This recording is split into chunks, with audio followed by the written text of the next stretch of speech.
शिक्षक, उपस्थित अधिकारी एवं कर्मचारी, जैसा कि आपको विदित है कि इस माह में हिंदी पखवाड़ा का आयोजन किया जाता है। इसका उद्देश्य क्या है?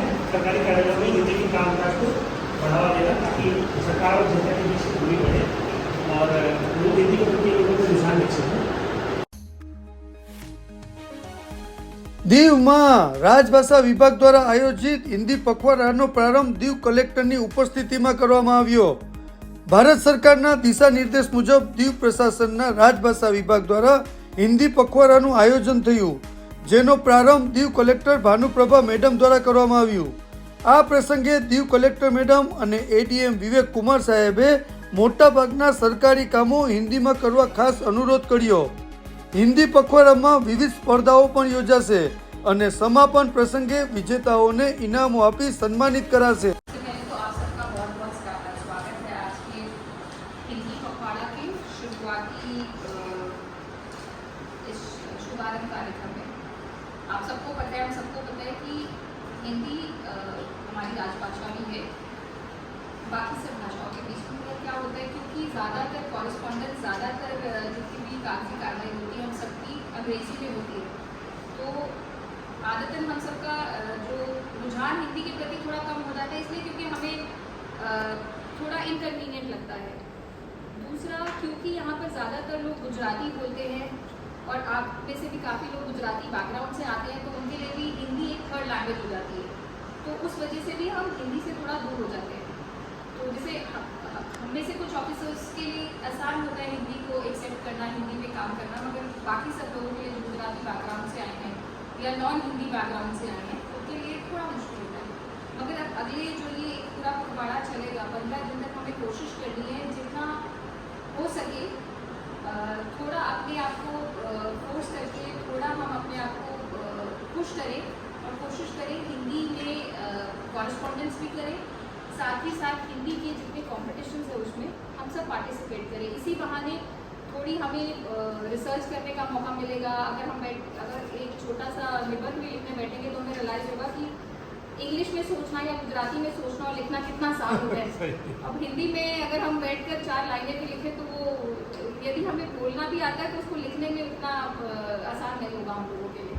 तो अगर हम अपने आप को फोर्स करेंगे, बैठेंगे लिखने के लिए, तो उसी बहाने हम थोड़ा सोचने पर मजबूर भी होंगे और इसी बहाने हम हिंदी लिखने की कोशिश करेंगे।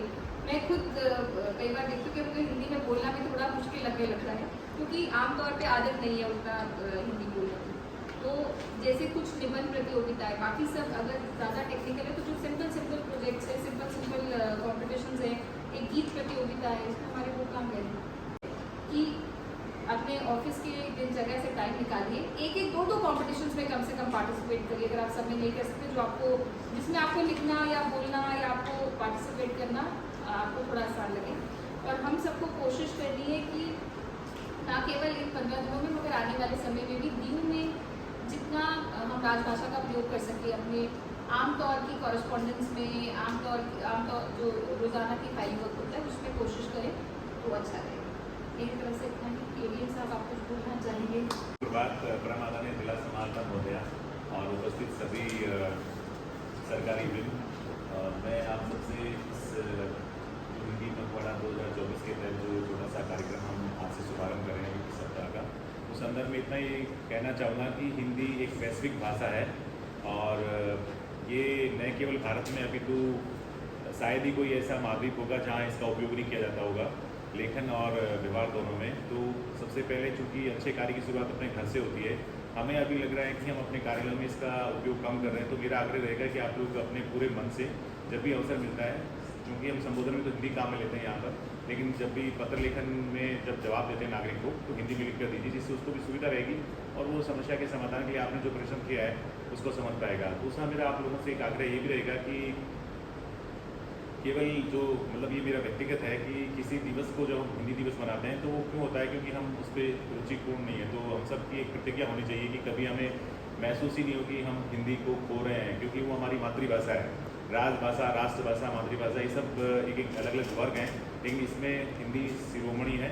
और कोशिश करें कि जो केंद्र शासित प्रदेश हैं, क्योंकि ये समूह क वर्ग में आते हैं जहाँ पर हिंदी बोली जाती है, लिखी जाती है, तो उसका मान सम्मान हम बढ़ाएं, क्योंकि खुद गृह मंत्रालय इसका खुद पेरेंटल डिपार्टमेंट है, तो हमारी मतलब मन से निष्ठापूर्वक ये योजना रहनी चाहिए कि जो भी हम सार्वजनिक मंच पे कुछ व्यक्त करें वो हिंदी के माध्यम से हो।